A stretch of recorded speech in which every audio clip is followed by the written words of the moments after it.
আমি নরেন্দ্র মোদীর অনেক বড় একজন ভক্ত। ভারত আমার কাছে যা চাইবে তাই পাবে। এভাবেই ভারতের প্রধানমন্ত্রী নরেন্দ্র মোদীর ভূয়সী প্রশংসা করে নতুন বার্তা দিলেন মার্কিন প্রেসিডেন্ট ডোনাল্ড ট্রাম্প। তবে ওয়াশিংটন ও দিল্লির চলমান বাণিজ্যিক ও কৌশলগত আলোচনার টেবিলে মোদীকে এমন আশ্বাসে ভাসিয়ে ডোনাল্ড ট্রাম্প আসলে কিসের ইঙ্গিত দিলেন?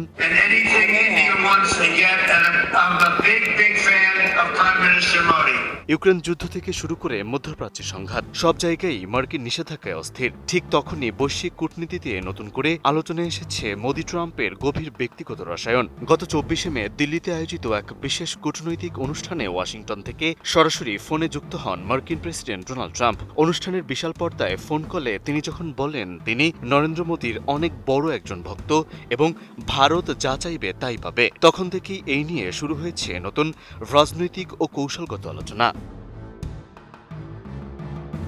আমি বুঝি নির্মাণের শিল্প, সালাম স্টিল বোঝে ডিউরেবিলিটি। সালাম স্টিল, মোস্ট ডিউরেবল স্টিল। অনুষ্ঠানে ভারতকে উদ্দেশ্য করে ট্রাম্প বলেন দেশটি যুক্তরাষ্ট্রের উপর শতভাগ ভরসা রাখতে পারে। ভারতের যদি কোনো সহায়তার প্রয়োজন হয় তাহলে তারা ভালো করেই জানে কোথায় ফোন করতে হবে। এমনকি ভারত যা চাইবে তাই পাবে বলেও আশ্বাস দেন মার্কিন প্রেসিডেন্ট। আর ট্রাম্পের এমন বক্তব্যকে ভারত আমেরিকা সম্পর্কের আরও ঘনিষ্ঠ হওয়ার স্পষ্ট বার্তা হিসেবে দেখছেন বিশ্লেষকরা। এ সময় দিল্লির এই অনুষ্ঠানে উপস্থিত ছিলেন মার্কিন পররাষ্ট্রমন্ত্রী মার্কো রুবিও, ভারতে নিযুক্ত মার্কিন রাষ্ট্রদূত সার্জিও গর এবং ভারতের পররাষ্ট্রমন্ত্রী এস জয়শঙ্কর। অনুষ্ঠানে ট্রাম্প আরও জানান ভারত ও যুক্তরাষ্ট্রের বর্তমান সম্পর্ক ইতিহাসের যে কোনো সময়ের চেয়ে বেশি ঘনিষ্ঠ অবস্থানে রয়েছে। পাশাপাশি নরেন্দ্র মোদীকে ভবিষ্যতে হোয়াইট হাউস সফরের আমন্ত্রণ জানানো হয়েছে বলে জানা গেছে। কূটনৈতিক বিশ্লেষকদের মতে এসব ঘটনায় দুই দেশের সম্পর্ক আরও গভীর হওয়ার ইঙ্গিত দিচ্ছে। এদিকে ভারত সফররত মার্কো রুবিও জানিয়েছেন দুদেশ একটি বড় বাণিজ্য চুক্তির খুব কাছাকাছি পৌঁছে গেছে। তার ভাষায় এই চুক্তি দুদেশের জন্য দীর্ঘমেয়াদে বড় অর্থনৈতিক সুবিধা নিয়ে আসবে।